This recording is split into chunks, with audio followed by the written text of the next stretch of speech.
All right, good morning, everybody. Today I have with me a very special guest. This is Nick, the Mining Book Guy. Welcome back to the program. Thanks for having me, Jay. It's great to be here.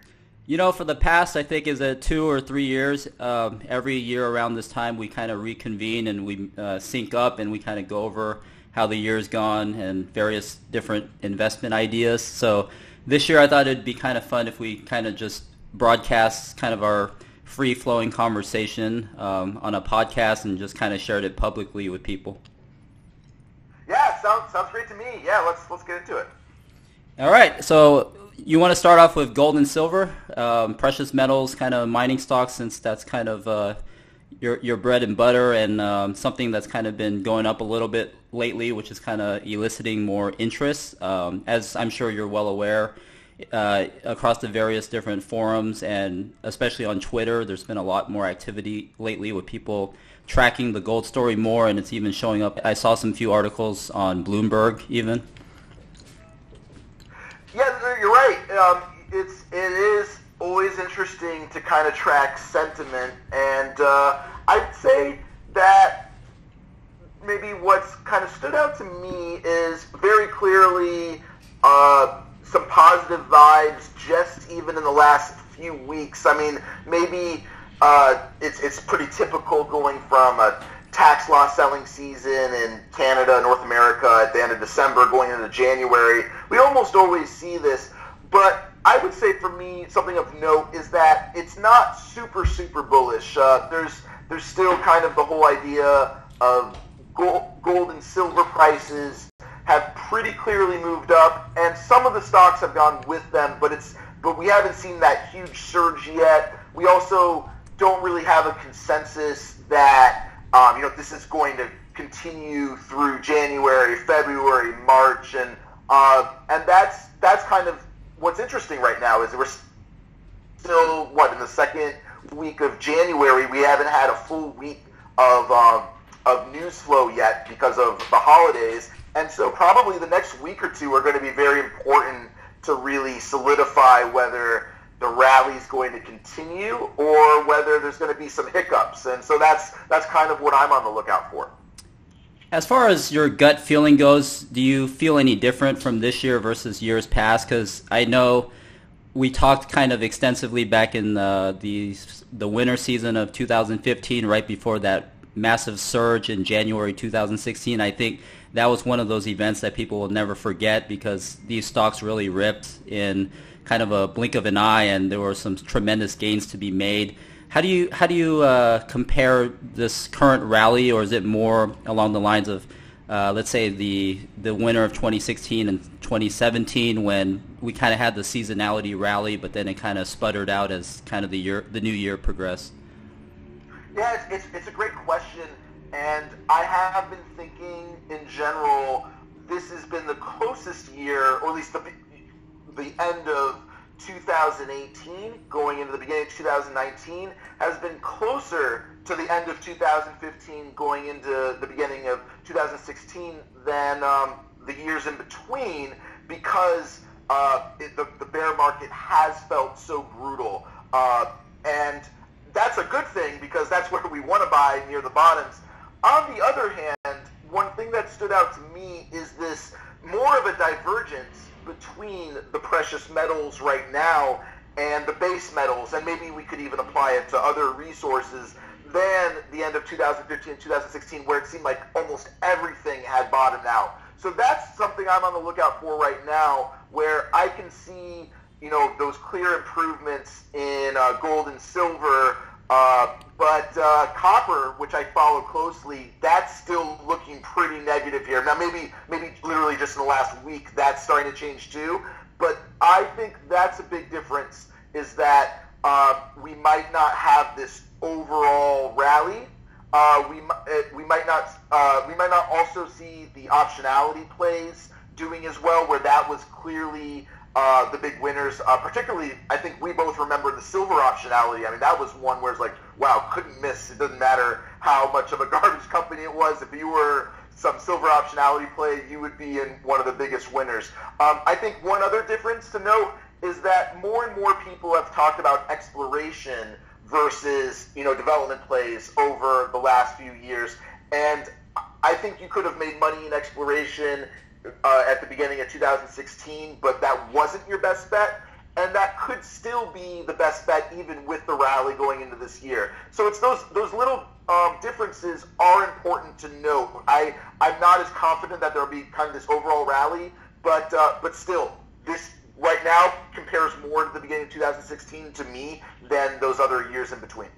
I did, just for fun, I pulled up Twitter and I kind of did a poll over the last week, and it was basically asking people to pick a side. There was no in between here. It was either this gold rally is on for real or it's another head fake. And just for fun, I said gold's going to go back down to 1,000 just to see what people would kind of select. And by and large, the outcome was 65% in favor of a gold rally, whereas 35% don't believe that it's legitimate.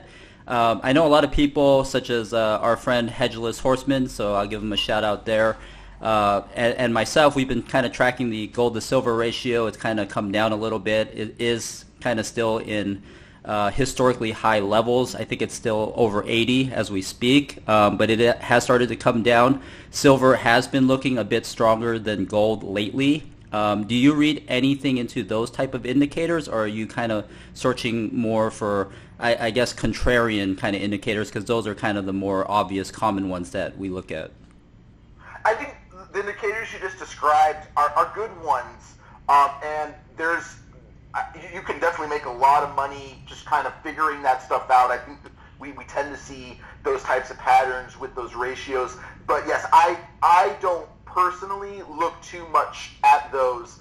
I would say that I'm trying to be more in tune with the activity from the players, and I almost forgot to mention a few names. I think that some of the big winners of that 2016 rally, it'll be interesting to see if there's what comes out in this year, because we don't know those names yet. But some of the big names that you and I had followed at the time, Ivanhoe was probably the closest thing to a sure thing, and I didn't own it, but I know that was one of your largest positions, and that was primarily base metal side. There was multiple components to it, but I don't know if there's going to be a play that's as good as Ivanhoe, as clear as that in the next 6 months. And then in the gold or precious metal space, we had almost seemingly can't miss plays like Kaminak, which really was a great one from risk reward, and being in the Yukon, and then True Gold, which was a little more exotic in Burkina Faso, but that also from a risk reward basis looked great. I think those are the types of things I'm looking for if we have those parallels. And the whole M&A side of things, the one big symbolic merger was Barrick and Randgold, which has been surprisingly successful. And as that merger was consummating over the last few months, they actually gained billions of dollars in market cap for Barrick, and also kind of set the tone for the need for more tier one assets. So if everything I just described kind of makes sense, it's kind of looking at those types of catalysts, the types of players in the industry. That's what I'm really on the lookout for. And that Barrick Randgold thing is a big move, but then I'm trying to look for those smaller players to see if we have further parallels to the Ivanhoes, the Kaminaks, and the True Golds of the world. So you're actually speaking exactly my language right there, and I really appreciate it, because 2016 was such a nostalgic year for a lot of us when you mentioned names like Kaminak Gold, and True Gold that really ran up. I mean, those are the type of stories for myself personally. That's what I'm kind of after. You mentioned M&A, the Randgold Barrick merger was huge. I wanted to ask you, do you think that's something to read into? Is that a sign of more M&A to come? Because as you're probably well aware, 2016 was a huge year for M&A. It kind of slowed down in 2017. To my knowledge, 2018 was a even much slower year for M&A. It kind of almost in a way kind of grinded to a halt. I mean, outside of that really big deal with Randgold and Barrick, we don't really have too much going on at the moment. Is that something that you're reading into and kind of trying to want to gear up to get into some more advanced developer plays that perhaps could be, prime for M&A takeover? Yeah, no, it's something I'm still struggling with a little bit because everything we're talking about, I feel like is likely to happen, but it hasn't. It hasn't changed my approach quite yet. Especially when I think about where I put my money, I think that most of what I've been trying to do last year still applies to this year, where I'm still tending to look for companies that are very underfollowed and where I feel I might be one of the first people into them, and that they are, very tiny market caps, like under a 20 million market cap, for instance. And that doesn't really fit. I would say a lot of these great M&A opportunities, you'll tend to start to buy in when they're closer to a 50 million or 100 million market cap, and I'm thinking, in Australian dollars or Canadian dollars, and some much larger than that. But I am following some, and I'll name a few that I don't own, but I think that are possible candidates. I think in the silver space, Mag Silver might be the closest thing to like an Ivanhoe or a Next Gen for the silver space in Mexico, and I maybe I'll regret not buying it, but like that's one where it seems to really be a standout in the silver space. I don't know if it's going to get acquired, but it risk reward wise, it just seems to have lower costs and be of a larger scale, and with exploration potential, it checks a lot of those boxes. And in the gold space, two that seem to keep coming up are Sabina Gold and Silver, SBB, and then Pure Gold, PGM, which almost is like a same group as the True Gold people, but it's in Canada. And I don't own those, but those, I think those two, there could be some activity around them. Maybe not quite as good as Kaminak, but if those have a rally and they got bought out, people will probably start talking about, this has been the best play since Kaminak a few years ago, that type of thing. So I don't own those types of plays, but those are good examples of ones I'm following, where if we see activity around them, then we'll start to be like, this is starting to look more like 2016. And I should just add quickly, there actually has been a decent amount of mergers towards the end of last year, but I've noticed more of them have actually been on the ASX, and they're not ones that I would tend to own, but there is this kind of still this emerging mid-tier type of activity going on where these relatively small gold producers are kind of combining, and that's just, even if you don't own them, it is worthwhile to follow those types of plays in Australia, because sometimes you'll have a lot of activity in a place like Australia, but not as much in Canada. And I feel that that's been a bit of a global positive, and maybe it will kind of start to spread to other areas. So that's one thing I've noticed that's changed a little bit towards the end of last year. That's very interesting, and you mentioned some other advanced developer names that I've been tracking and following closely. I do actually own shares of both. There was a mainstream article that kind of came out that said Barrick is going to be more interested in focusing on Canadian assets, and as we all know with Barrick, they are kind of the largest gold company. They kind of don't mess around when it comes to assets. They want world-class tier one with huge production profiles. You mentioned Sabina and Pure Gold. Do you think that fits up the alley of what Barrick is actually looking for? Because at first glance, those projects might seem not to be at the size and scale that Barrick typically goes for. It's a good question, because I think a lot of other people are thinking about this as well, especially North Americans who, they obviously want to own assets that a company like Barrick would be interested in. My impression is that Barrick is much more open to a tier 2 type asset if it is in a safer jurisdiction like many of the provinces in Canada. And if I'm remembering correctly, that would mean probably 3 million ounces of reserve and probably 200,000 ounce per year production. Might be closer to the low end, but still an important aspect there would be having a good IRR and working at if not $1,000 gold, not too much above that. I think Sabina is an intriguing example that could fit what Barrick wants.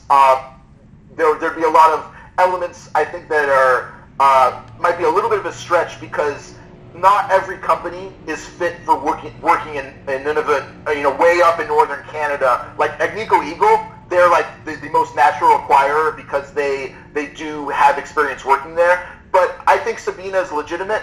Pure Gold, on the other hand, I think is still too small. Even if they grow, they would be too small. That's not to say that there wouldn't be a lot of other interest from mid-tiers and some of the smaller seniors. But that's what you have to start thinking about is like, what does a company really need to meet to make a threshold for a larger senior, and then how desperate will the seniors be to find safe jurisdictions and improve their production profile. And so in this particular case, I think Sabina is maybe not quite there for Barrick, but it could be, while Pure Gold is very interesting, but would be more for a mid-tier than a senior like Barrick, if that makes sense.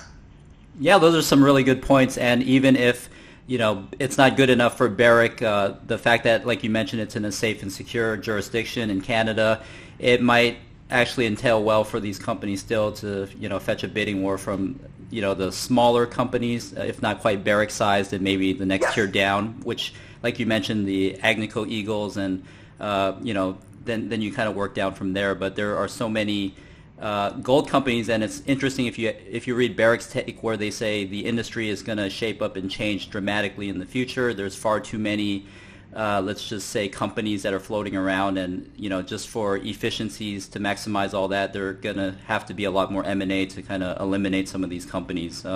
Just from a kind of, even from just a G&A kind of perspective.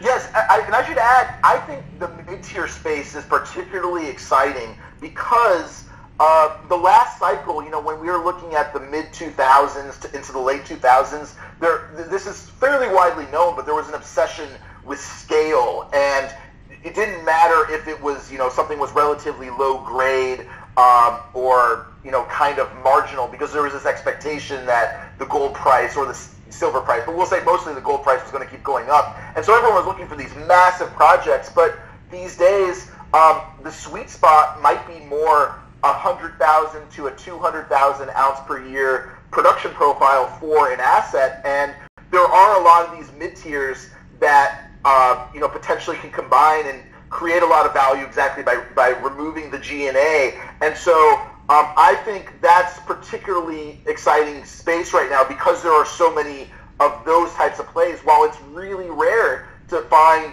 not just a tier 1 asset, but even like something that's borderline tier 1, tier 2, like anything over a 300,000 ounce per year profile doesn't even necessarily mean tier 1, but those are rare. While 100 to 200,000 ounce per year, whether you're looking at North America or other parts of the world like West Africa, there's a ton of them out there. So I think that's a very exciting space to look into, and it shouldn't be dismissed simply because they are, a little bit smaller scale.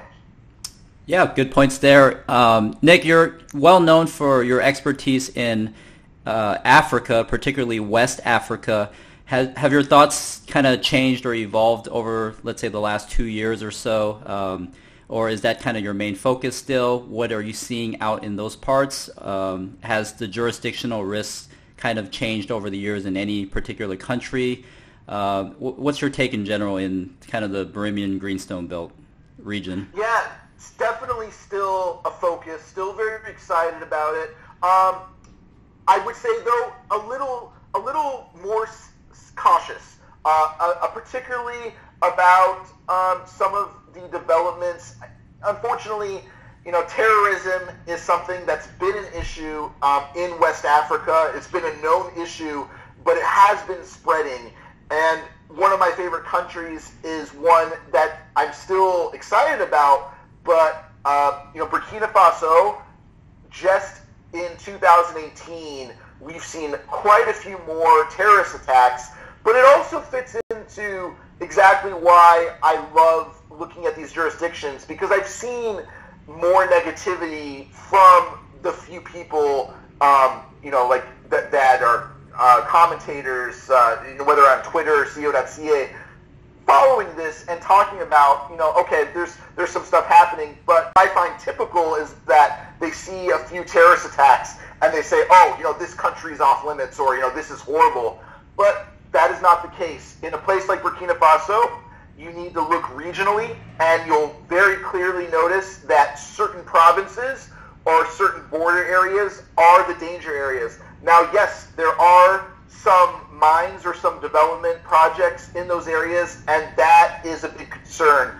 Very specifically, SEMAFO was a SMF on the Toronto Exchange. I was excited about it at the beginning of 2018, and now I am concerned, particularly because the Bungu mine, which is in a fairly isolated southeastern part of the country, that is a part of the country where terrorism was almost non-existent, and it has exploded. So that's a company that I'm a little worried about. On the other hand, when I look at a company that I have traded and owned successfully for a few years, though I've been frustrated about it for various reasons, Sarama Resources, which is, we both know, SWA on the TSXV, that's one I focus quite a bit on because I think it's in one of the safest parts of Burkina, and it's not understood that is a part. While it could have problems, I think you don't have to worry about it as much. And then if you look at West African Resources, WAF, the fact that they were able to raise over $200 million just a few months ago, probably one of the most successful raises, that is also a very positive signal. So that's a great microcosm of how to look at other West African countries where you definitely see some growing negatives, but there are also clear positives, and you have to dig into those details. We could have that same conversation about Mali. There's still a lot of positives in Mali, but the terrorism, I think, has been increasing in some other areas, and maybe around some of those mines, it's a little more worrisome than others. In terms of a couple other countries, though, in West Africa to quickly name, Ivory Coast or Cote d'Ivoire, they still are having some issues. I'm a little worried about, maybe some of the political changes that may happen there going into 2020, but that is the main exciting area. Because there are so many mid-tiers there, along with exploration projects, I think that's the closest thing to kind of being the next Burkina Faso and the next Mali. And then I will mention Senegal, that doesn't have as many plays. It doesn't cover as much of the Bahraini Greenstone Belt. But I think there's a chance that Senegal could end up being the safest and another emerging area. So I'm always looking at those different countries there. I'm still excited about them, but I do think it's important to note that I am a little more cautious on that region of the world than I was maybe a year or two ago because of the increased terrorism.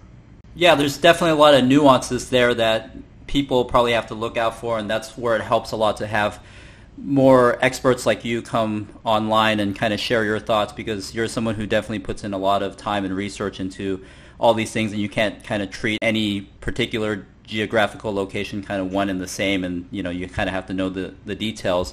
With that said, there are certain exploration projects where maybe a few years ago when gold was more in favor, they had more interest from the retail investor. Sarama is definitely a good one to bring up because I believe over the holiday season, Acacia announced that they were not going to proceed forward with the South Houndé project, so it's kind of gone back to Sarama. I believe they now control 100% of the project, but there was very little interest or traction made with the markets. I think for the most part, again, it being the holiday season, people were not paying as close attention. The share price has not really moved too much.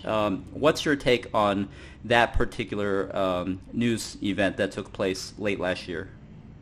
Oh yeah, I was very excited about that news event, and you're right, there was almost no interest. I'm actually trying to put in some effort to communicate that more clearly.